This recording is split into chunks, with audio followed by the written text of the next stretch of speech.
क्या आपने कभी सोचा है कि जब पूरी दुनिया सो जाती है तो रात की तारीकी में वो कैमरे क्या देखते हैं जो हम नहीं देख सकते? वो सीसीटीवी कैमरे जो खामोशी से घूमते रहते हैं, रिकॉर्ड करते रहते हैं, सब कुछ महफूज करते रहते हैं, लेकिन कभी कभी वो कुछ ऐसा रिकॉर्ड कर लेते हैं जो इंसानी आंखों के लिए नहीं होता।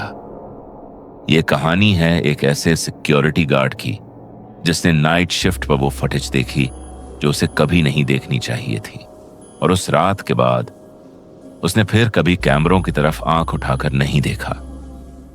अगर आप वाकई असली और खौफनाक कहानियों के शौकीन हैं तो अभी इस वीडियो को लाइक करें और चैनल को सब्सक्राइब कर लें। आपका एक क्लिक अगली कहानी को हकीकत बनाता है। चले अब इस कहानी को वहीं से आगे बढ़ाते हैं जहां असल खौफ शुरू होता है। नागपुर के बाहरी इलाके में शहर की रोशनियों से दूर एक पुरानी इंडस्ट्रियल बिल्डिंग थी। सरकारी कागजों में इसका नाम था वर्मा टेक्सटाइल मिल्स, लेकिन जो लोग इस इलाके में पुराने वक्त से रहते थे वो इसे बस वो जगह कहते थे। 2019 में मिल बंद हो गई थी, मजदूर चले गए, मशीनें खामोश हो गईं, लेकिन किसी वजह से मालिक ने इमारत को गिराया नहीं। बस एक प्राइवेट सिक्योरिटी एजेंसी को कॉन्ट्रैक्ट दिया गया। रात को एक गार्ड, सुबह तक। बस राजेश नाग की उम्र उस वक्त 27 साल थी। नागपुर के छोटे से गांव से आया हुआ नौजवान शहर में काम की तलाश में। 3 महीने से वो इस मिल्स की नाइट शिफ्ट पर था। रात 10 बजे आना, सुबह 6 बजे जाना, 8 घंटे अकेले एक पुरानी खामोश इमारत में। उसे यह काम पसंद नहीं था, लेकिन तनख्वाह वक्त पर मिलती थी। उसने अपने आप को समझाया हुआ था कि यह बस एक खाली इमारत है, कुछ नहीं होता यहां। सिक्योरिटी रूम एक छोटा सा कमरा था जो मेन गेट के बिल्कुल साथ था। अंदर एक पुरानी कुर्सी, एक लकड़ी का मेज और सामने दीवार पर 6 CCTV मॉनिटर्स का एक पैनल लगा हुआ था। यह कैमरे मिल्स के मुख्तलिफ हिस्सों को कवर करते थे। Main gate, warehouse number 1, warehouse number 2, पुरानी मशीनरी हॉल, छत की तरफ जाने वाला रास्ता, और आखिरी कैमरा था सबसे नीचे वाली मंजिल का, जिसे सब बेसमेंट कैमरा कहते थे। राजेश ने एजेंसी में पहले दिन जब ज्वाइन किया था तब इंचार्ज ने उसे बताया था कि बेसमेंट हमेशा से बंद रही है, वहां कोई नहीं जाता। कैमरा है लेकिन बेसमेंट का दरवाजा सालों से लॉक है। राजेश ने भी कभी नहीं पूछा कि आखिर बेसमेंट में है क्या, उसे क्या लेना देना था। पहले 3 महीने बिल्कुल मामूल के थे। राजेश रात को आता, छोटी सी अंगीठी जलाता, अपना खाना खाता और मॉनिटर्स को देखता रहता। सब कैमरों में वही सन्नाटा होता था। सूखे पत्ते जो हवा में उड़ते थे, भटकती हुई बिल्लियां और कभी कभी कोई कुत्ता जो गेट के बाहर से गुजरता था। सब नॉर्मल था, लेकिन नवंबर की एक रात सब कुछ बदल गया। वो रात बहुत ठंडी थी। राजेश ने कमरे की खिड़की बंद कर ली थी और चाय का फ्लास्क साथ लाया था। रात के तकरीबन 2 बजे थे। वो मॉनिटर्स की तरफ देख रहा था, आंखें बोझिल हो रही थीं। तभी उसकी नजर बेसमेंट कैमरे पर पड़ी। मॉनिटर पर वही अंधेरा था जो हमेशा होता था, लेकिन इस बार कुछ अलग था। कैमरे के नीचे कोने में बिल्कुल फ्रेम के किनारे पर एक हल्की सी रोशनी थी, बहुत धीमी, जैसे किसी ने दूर से टॉर्च चलाई हो। राजेश ने आंखें मली। उसने सोचा शायद नींद का असर है। उसने दोबारा देखा, रोशनी अब भी थी, थरथराती हुई, जैसे मोमबत्ती की रोशनी होती है। राजेश ने अपनी कुर्सी सीधी की और मॉनिटर के करीब आ गया। वो खुद से बोला कि शायद बाहर से कोई रोशनी आ रही है, कोई गाड़ी गुजरी होगी, लेकिन बेसमेंट तो जमीन के नीचे थी, वहां बाहर की रोशनी आ ही नहीं सकती थी। 5 मिनट बाद रोशनी गायब हो गई। स्क्रीन फिर से स्याह हो गई। राजेश ने उस रात किसी को नहीं बताया। उसने अपनी रिपोर्ट में लिखा, कल रात सब ठीक था और अगली सुबह घर चला गया। लेकिन अगली रात फिर वही हुआ। इस बार रोशनी ज्यादा देर रही और इस बार राजेश ने गौर से देखा तो उसे लगा कि रोशनी हरकत कर रही है, आहिस्ता आहिस्ता, बहुत सुस्त, जैसे कोई चल रहा हो। उसके हाथ ठंडे हो गए। उसने अपना फोन निकाला और एजेंसी के नंबर पर मिस कॉल दी। रात को इंचार्ज का फोन बंद रहता था, कोई जवाब नहीं आया। राजेश ने दरवाजा बंद किया, तमाम लाइट्स जला ली और मॉनिटर की तरफ देखता रहा। रोशनी तकरीबन आधे घंटे तक थी, फिर खत्म हो गई। सुबह जब इंचार्ज आया तो राजेश ने उसे बताया। इंचार्ज ने मॉनिटर देखा, कुछ देर सोचा और फिर बोला कि शायद कैमरे में कोई मसला है। टेक्नीशियन भेजता हूं। राजेश ने पूछा कि बेसमेंट में जाकर चेक करें कि कोई अंदर तो नहीं घुस गया। इंचार्ज ने एक लम्हे के लिए रुका और फिर बोला कि छोड़ो, कोई जानवर होगा, चूहे भी रोशनी पैदा कर सकते हैं बाज औकात कैमरे की आंख में। राजेश को जवाब मुतमिन नहीं किया, लेकिन वो चुप रहा।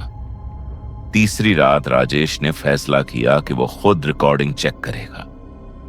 मिल्स के सीसीटीवी सिस्टम में रिकॉर्डिंग एक बड़ी हार्ड ड्राइव में महफूज होती थी जो सिक्योरिटी रूम के अंदर ही थी। राजेश ने सिस्टम खोला और गुज़िश्ता 2 रातों की फुटेज चलाई।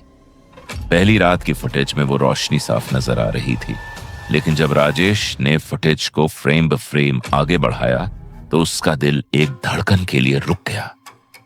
रोशनी के पास एक साया था, इंसानी शक्ल का। बेसमेंट के अंदर कैमरे के सामने कोई खड़ा था। राजेश ने फुटेज को मजीद झूम करने की कोशिश की, लेकिन तस्वीर धुंधली हो गई। वो सिर्फ इतना देख सका कि शक्ल हरकत कर रही थी, आहिस्ता आहिस्ता कैमरे की तरफ, और फिर फ्रेम खाली हो गया। राजेश ने फुटेज बंद कर दी। उसके हाथ कांप रहे थे। उसने सोचा कि शायद कोई चोर है जो अंदर से चीजें चुराने आता है।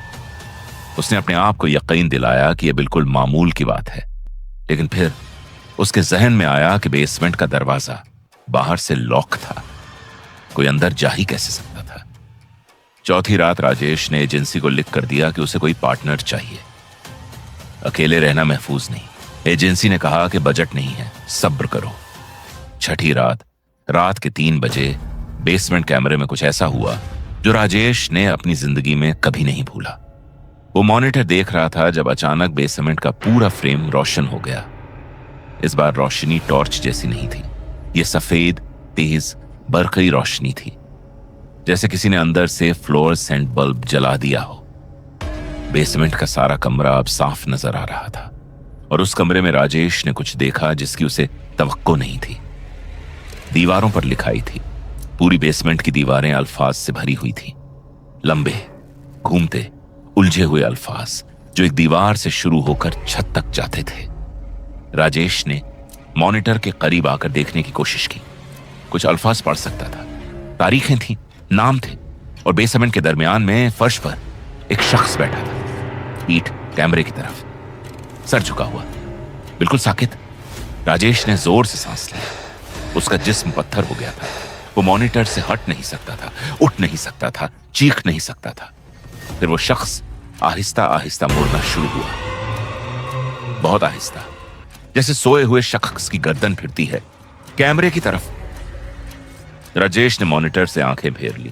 वो उठा, तेज तेज चलता हुआ बाहर निकला, गेट खोला और बाहर खड़ा हो गया। बाहर सर्दी थी, हवा चल रही थी, लेकिन उसने परवाह नहीं की। वो सुबह तक गेट के बाहर खड़ा रहा, अंदर वापस नहीं गया। सुबह इंचार्ज आया तो राजेश ने सब बता दिया। इंचार्ज का चेहरा पढ़ा नहीं जा सकता था। उसने राजेश को कहा कि चलो अंदर चलते हैं, लेकिन राजेश ने साफ इनकार कर दिया। इंचार्ज ने फिर एजेंसी में फोन किया। कुछ देर बाद एजेंसी का मैनेजर खुद आ गया। वो दोनों अंदर गए, राजेश बाहर रहा। वो अंदर काफी देर तक रहे। जब निकले तो दोनों के चेहरे सपाट थे, न घबराहट न हैरानी, बस खाली। मैनेजर ने राजेश से कहा कि तुम ठीक हो, अंदर सब ठीक है, बेसमेंट बंद थी, बंद है, शायद रात को नींद में ख्वाब देखा होगा। राजेश ने पूछा कि फुटेज दिखाओ। मैनेजर ने कहा कि कल रात की फुटेज करप्ट हो गई है, सिस्टम में मसला होगा। राजेश ने अपने फोन की तरफ देखा। उसने वो फुटेज जो उसने पहली 2 रातों की देखी थी उसे रिकॉर्ड करने की कोशिश की थी। उसने अपने फोन से मॉनिटर की वीडियो बनाई थी। उसने फोन निकाला और वीडियो चेक करने लगा। वीडियो में सिर्फ अंधेरा था, कुछ नहीं। राजेश ने उसी दिन इस्तीफा दे दिया। उसने कहा कि वो मजीद 1 रात भी वहां नहीं रहेगा। मैनेजर ने कुछ नहीं कहा, बस फाइल बंद कर दी और राजेश को जाने दिया। लेकिन जाते वक्त राजेश को एक बात याद आई जो उसने कभी किसी को नहीं बताई। उस रात जब वो बाहर भागा था तो वो गेट के बाहर से इमारत की तरफ पलट कर भी देख रहा था। बेसमेंट की कोई खिड़की नहीं थी, ये तो वो जानता था। लेकिन मेन बिल्डिंग की दीवार पर बिल्कुल नीचे जमीन के करीब एक छोटा सा वेंटिलेशन स्लॉट था। उस स्लॉट से रात के अंधेरे में एक रोशनी आ रही थी और उस रोशनी में राजेश ने एक आंख देखी थी जो उसे देख रही थी। 3 महीने बाद राजेश को पता चला कि उस मिल्स में अब नया गार्ड आ गया है, कोई अर्जुन सिंह नागपुर का। राजेश ने उसका नंबर ढूंढने की कोशिश की, लेकिन एजेंसी ने नंबर देने से इनकार कर दिया। राजेश ने एक बार मिल्स के पास से गुजरते हुए साइकिल रोकी और इमारत की तरफ देखा। सब कुछ वही था, वही बंद गेट, वही पुरानी दीवारें, वही सन्नाटा। लेकिन सिक्योरिटी रूम की खिड़की के पीछे मॉनिटर्स की नीली रोशनी जल रही थी और उस रोशनी में कोई बैठा था, बिल्कुल साकित। अगर ये कहानी आपको आखिर तक बांधे रख सकी है तो अभी सब्सक्राइब करें, क्योंकि अगली वीडियो पहले से ज्यादा खौफनाक है। बेल आइकन दबाना मत भूलें।